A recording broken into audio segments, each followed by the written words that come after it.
আসসালামু আলাইকুম প্রিয় বন্ধুরা, দেশীয় প্রবাসে যে যেখান থেকে দেখছেন প্রত্যেককে শুভেচ্ছা জানাচ্ছি। আশা করছি যে যেখানে আছেন ভালো আছেন, নিরাপদে আছেন।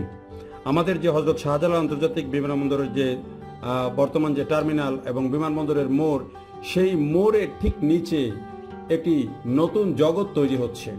আর সেই জগৎটি কি, সেটি সম্পর্কে এখনও আপনাদের সবার পরিপূর্ণ ধারণা নেই। এবং কিভাবে দেশের সবচেয়ে আধুনিক এবং সবচেয়ে বড় আন্ডারপাসটি নির্মাণ হচ্ছে এই হযরত শাহজালাল আন্তর্জাতিক বিমানবন্দরের সামনে এবং মোড় থেকে হজ ক্যাম্প, রেল স্টেশন, বিআরটি প্রকল্প সব কিছুকে যুক্ত করে, তাই আজকে আপনাদেরকে এই ভিডিওতে পরিপূর্ণভাবে তুলে ধরবো। ভিডিওটি একটু লম্বা হবে, কিন্তু মনোযোগ দিয়ে দেখবেন। আশা করছি আপনারা পরিষ্কার ধারণা পাবেন যে আসলেই নিচে কি ধরনের একটি কাজ হচ্ছে এবং উপরে কি ধরনের কাজ চলছে।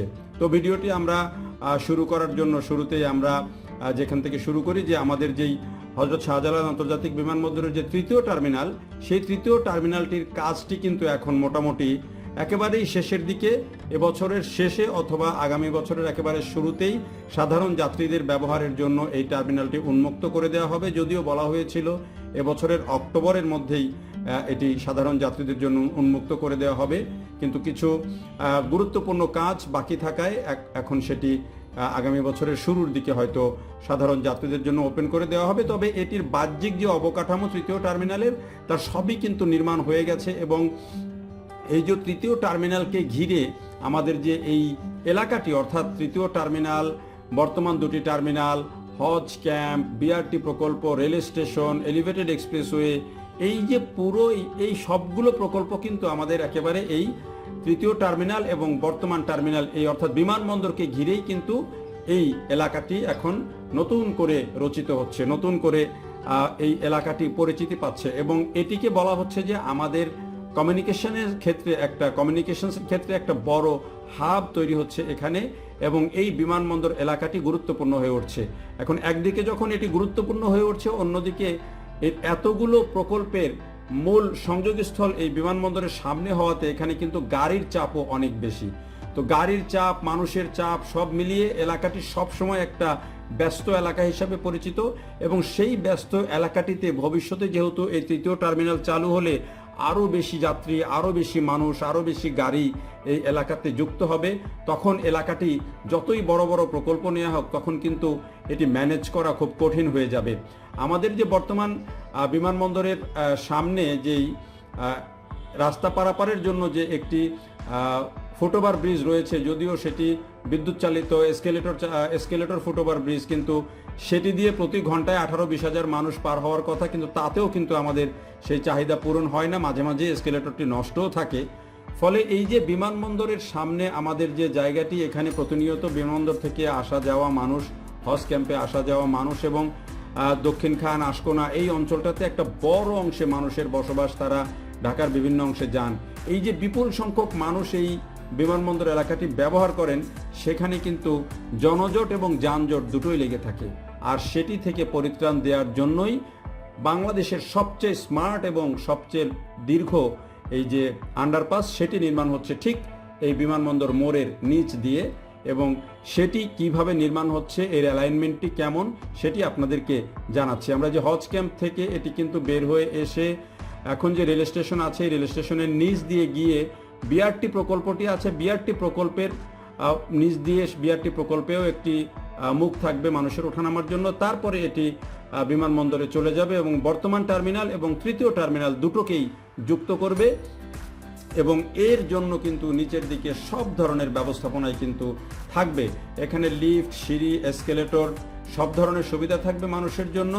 এবং এটির যেই সুবিধা, সেটি বর্ণনা করতে গেলে আসলে বলতে হবে যে মানুষকে তখন বিমানবন্দর থেকে বেরিয়ে কিন্তু আর ওই যে গাড়ির জন্য ছোটাছুটি, বা এখানে গাড়ি পাওয়া যায় না, হেঁটে গিয়ে উঠতে হয়, বা ট্রলি পাওয়া যায় না, এই যে ভোগান্তিগুলো, সেগুলো তখন কিন্তু আর থাকবে না। রাস্তা পারাপারের যেই সীমাহীন কষ্ট, সেটিও কিন্তু তখন আর থাকবে না।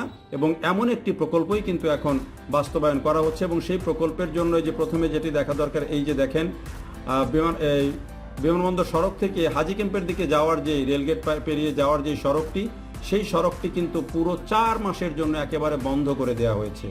অর্থাৎ এই সড়কটি দিয়ে এখন আর কোনো গাড়ি চলাচল করতে পারবে না, এটি একেবারেই বন্ধ করে দেওয়া হয়েছে। আর পাশাপাশি এই যে রেল স্টেশনের নিচ দিয়ে যেহেতু এটির অ্যালাইনমেন্টটি যাবে, সেই কাজটিও কিন্তু শুরু হয়েছে। এবং এখানে দেখেন যে এটি কিন্তু এই জায়গাটি কিন্তু গাড়ি আর কোনো চলাচল করছে না, বাইক দু একটি যাওয়া আসা যাই করছে, সেগুলো পাশের সড়ক ব্যবহার করে কেউ হয়তো যেতে পারছেন, কিন্তু মূল সড়কটি কিন্তু একেবারেই বন্ধ হয়ে গেছে, যেটি হাজি ক্যাম্প থেকে অর্থাৎ আশকোনার দিকে যেই সড়কটি, সেই সড়কটি কিন্তু এখন পরিপূর্ণভাবেই বন্ধ রয়েছে এবং এটি 4 মাস বন্ধ থাকবে। সে ব্যাপারে একটি বিজ্ঞপ্তিও এরই মধ্যে দিয়ে দেওয়া হয়েছে, গণমাধ্যমেও সেই বিজ্ঞপ্তি প্রকাশ করা হয়েছে এবং কী কারণে এটি বন্ধ থাকবে সেটিও সবাই বুঝতে পারছেন। তো এই যে কাজটি, এই কাজটি কিন্তু এখন খুব দ্রুততার সাথে চলছে এবং এটি কিন্তু বাস্তবায়ন করছে আমাদের সড়ক বিভাগ আর আমাদের 24 ইঞ্জিনিয়ারিং ব্যাটালিয়ন, বাংলাদেশ সেনাবাহিনীর 24 ইঞ্জিনিয়ারিং ব্রিগেড যেটি, তারা এটি বাস্তবায়ন করছে। আপনারা অনেকেই জানেন যে আমাদের যে সুর সপ্তক যেই রেডিসনের সামনে যেই আন্ডারপাসটি নির্মাণ হয়েছে, যেটি এর আগে সবচেয়ে আধুনিক এবং বড় আন্ডারপাস, সেটিও কিন্তু আমাদের সেনাবাহিনী নির্মাণ করেছে। এইটিও কিন্তু আমাদের সেনাবাহিনী নির্মাণ করছে এবং এটি একটা ভালো বিষয় যে আমাদের সেনাবাহিনী যে প্রকল্পগুলো আমরা দেখেছি যে কাজ করে, সেই প্রকল্পগুলো কিন্তু খুব দ্রুততার সাথেই শেষ হয় এবং ইন টাইম শেষ হয়, বেশিরভাগ ক্ষেত্রেই কিন্তু সেটি হয়। তো আমরাও এই প্রকল্পটি যেহেতু আগামী বছর জুনের মধ্যে শেষ হওয়ার কথা এবং সেই অনুযায়ী আমরা দেখছি যে কাজটি কিন্তু খুব দ্রুতই হয়ে যাচ্ছে।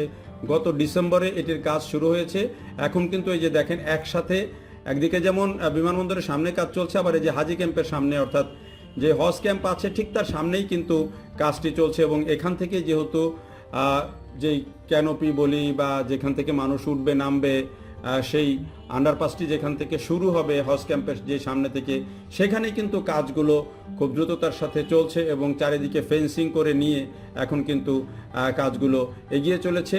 এবং এই যে হজ ক্যাম্প থেকে আমি যেটি বলছিলাম যে এখান থেকেই কিন্তু এই যে সড়কটি হাজি ক্যাম্পের সামনে দিয়ে রেল স্টেশনের দিকে যে সড়কটি রেলগেটে, এই সড়কটির নিচ দিয়েই কিন্তু আমাদের যে অ্যালাইনমেন্টটি, যেটি মূল অ্যালাইনমেন্টটি, সেটি আন্ডারপাসটি যেতে থাকবে এবং যেতে গিয়ে রেলগেটের আগ দিয়ে ঠিক নিচ দিয়ে ডান দিকে টার্ন করবে। টার্ন করে এখন একটা যেই আপনারা গেলে দেখতে পারবেন যে একটা নির্মাণ কাজ চলছে ঠিক রেল স্টেশনের পূর্ব পার্শ্বে।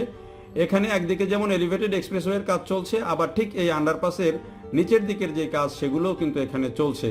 একটু আপনাদেরকে বলে রাখি যে এই যে এটি হচ্ছে যে ডিজাইন, যে নকশাটি আছে অ্যালাইনমেন্টের, সেই নকশাটি যেখানে আমরা দেখতে পাবো যে আসলে এখানে লিফট, সিঁড়ি, এসকেলেটর, যাত্রীদের জন্য সব ধরনের ব্যবস্থাই থাকবে এবং এর ভিতরে ঢুকলে আসলে এবং দেখুন সবুজায়নের একটা ব্যবস্থাও কিন্তু রাখা হয়েছে ভেতরে। পাশাপাশি এর যেই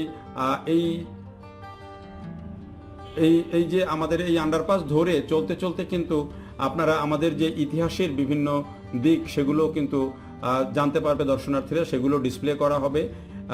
এটি অত্যন্ত দৃষ্টিনন্দন এবং আকর্ষণীয় হবে সেটি নিঃসন্দেহে বলা যায় এবং বিভিন্ন স্থানে এটির যে ওঠানামার যে জায়গাগুলো সেগুলোও কিন্তু খুব পরিষ্কারভাবে বলা আছে। যে দেখেন যখন ভিতরে এটি তৈরি হয়ে যাবে এবং পরিপূর্ণভাবে লাইটিং হবে, লাইটিং হওয়ার পর দুই দিকের যেই ডিসপ্লেগুলো থাকবে, সব মিলিয়ে কিন্তু এটি অসাধারণ একটি দৃশ্য তৈরি করবে। এই ফাঁকে আপনাদেরকে জানিয়ে রাখি যে আসলে কিভাবে এটি কাজ করবে। আমরা যদি আশকোনা থেকে হজ ক্যাম্প থেকে নামি, তাহলে নেমে এসে আমাদেরকে সোজা রেলগেটের দিকে যেতে হাতের ডান দিকে ঢুকে যাবে, সেখানে এটি রেল স্টেশনের নিচ দিয়ে যাবে এবং রেল স্টেশনে মানুষের ওঠানামার জন্য একটা জায়গা থাকবে। রেল স্টেশন পেরিয়ে এই যে বিআরটি প্রকল্প এখন যেটি হচ্ছে ঠিক আমাদের যে ফুটওভার ব্রিজটি তার পাশেই এর স্টেশন, সেই স্টেশনেও কিন্তু একটা ওঠানামার জায়গা থাকবে মানুষের, যাতে মানুষ সরাসরি এসে এখানে ওই বিআরটির বাসগুলোতে উঠে যেতে পারে। এরপরে সেটি রাস্তা ক্রস করে চলে যাবে এখন যে বিমানবন্দর সড়কের যেই বিমানবন্দরের দিকে ঢুকতে, বর্তমান টার্মিনাল দুটিতে ঢুকতে যে সড়ক, তার নিচ দিয়ে চলে যাবে। এখন আপনারা যদি দেখেন যে সেখানে কিছু নির্মাণ কাজ চলছে সেগুলোর দিকে, সেইখানে চলে যাবে। এটি হচ্ছে মূল অ্যালাইনমেন্ট। এই অ্যালাইনমেন্টটি ধরেই কিন্তু আমাদের একদিকে যেমন বর্তমানে 1 এবং 2 নম্বর টার্মিনালে যাওয়া যাবে, 3য় টার্মিনালে যাওয়া যাবে। এর নিচ দিয়েই কিন্তু আমাদের যে এমআরটি, অর্থাৎ আমাদের যে আগামীতে যে এমআরটি লাইন 1 যেটি নির্মাণ হচ্ছে, সেই এমআরটি লাইন 1-এর জায়গাও কিন্তু এখান থেকেই থাকবে যাওয়ার জন্য। নিচ থেকেই কিন্তু গিয়ে কেউ এমআরটি লাইন 1-এ, যেহেতু এটা আন্ডারগ্রাউন্ড রেল হবে, মেট্রো রেল হবে, ফলে নিচ থেকেই কিন্তু স্টেশনটা পেয়ে যাবেন অনেকেই। আবার বিআরটি প্রকল্প সেটিও কিন্তু যেটি বললাম যে উঠে গিয়ে সরাসরি বিআরটিতে বাসে উঠে যেতে পারবেন, এবং এটি ধরেই কেউ উঠে গিয়ে কিন্তু আবার এলিভেটেড এক্সপ্রেসওয়ে সেটিতেও কিন্তু উঠে যেতে পারবেন, যেহেতু তৃতীয় টার্মিনালটি আবার একেবারে এলিভেটেড এক্সপ্রেসওয়ের সাথে সরাসরি বলা যায় যুক্তই আছে, মানুষ নেমে গিয়েই কিন্তু ওটাতে উঠে যেতে পারবে। তো এইবার আমরা চলে আসলাম এই বিমানবন্দরের সামনে, এখনকার টার্মিনালের সামনে যেই কাজ চলছে সেই কাজের দিকে, এবং এখানে কিন্তু বিআরটি প্রকল্পের আগেই দুটি র্যাম্প এখানে চালু হয়ে গেছে।